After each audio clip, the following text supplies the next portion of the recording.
क्या नरेश मीणा की जो मुद्दे की कमान थी और राजकुमार रौत ने अपने हाथों में ले ली है? क्या अब दोनों साथ नजर आएंगे? और अब क्या झालावाड़ में जो मासूम बच्चों की जान गई उनको वाकई में इंसाफ मिल पाएगा? क्या मुआवजा मंजूर कर दी सरकार ने? आज की इस वीडियो में इन तमाम चीजों के बारे में बात करेंगे। नमस्कार दोस्तों, आप देख रहे हैं हमारा सेवा का जुनून 12। आपने देखा कि सोशल मीडिया पर कई तस्वीर राजकुमार रौत की आ रही है। झालावाड़ गए थे वो और लोगों से मिले। ग्राम पंचायत ने एक बैठक की थी उन बच्चों के लिए मुआवजा मिले इसीलिए। और हमने देखा कि किस तरह से यहाँ पर राजकुमार रौत ने कहा कि ये जो भी पैसे देने की बारी आ रही है ये सरकार की क्या जेब से जा रहे हैं? क्या नेताओं ने अपनी जेब पे से पैसे देने से जो सरकार के पैसे नहीं दे रही है? आप एलोपन वालों को 1 करोड़ दे रहे हैं और आप उन लोगों को 1-1 करोड़ दे दो।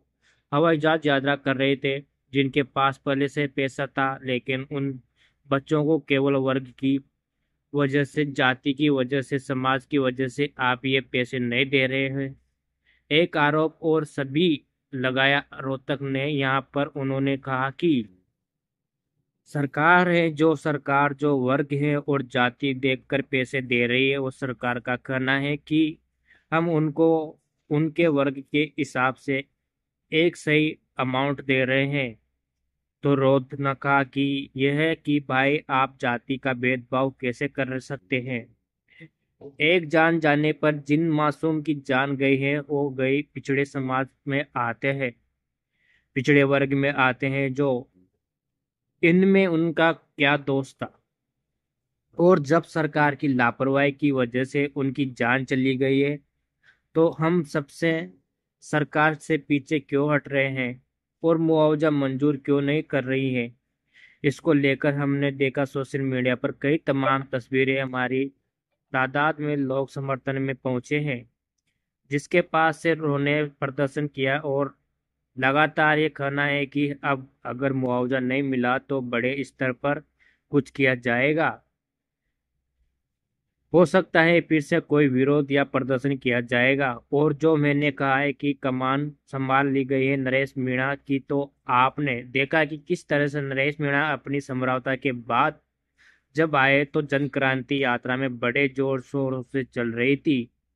लेकिन उन्होंने झालावाड़ में जो बच्ची की जान गई थी, परंतु वहां पहुंचे और लोगों से जो उनके परिजन और उनसे मिलने की मुहिम की, और फिर तमाम जो सारी चीजें हुई कि वो जेल में चले गए और अब हाल में जमानत से बाहर आ चुके हैं।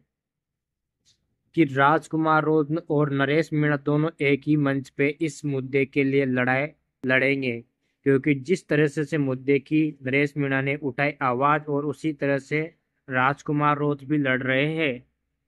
नेता जनता के लिए उन मुद्दों के लिए लड़ते हैं जो वाकई में राजनीति में नजरअंदाज कर दिए जाते हैं।